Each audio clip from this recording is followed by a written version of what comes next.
قل متاع الدنيا قليل والآخرة خير لمن اتقى ولا تظلمون فتيلا أينما تكونوا يدرككم الموت ولو كنتم في بروج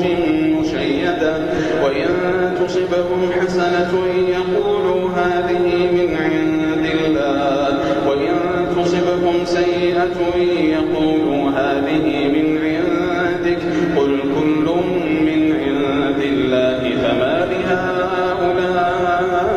القوم لا يكادون يفقهون حديثا ما أصابك من حسنة فمن الله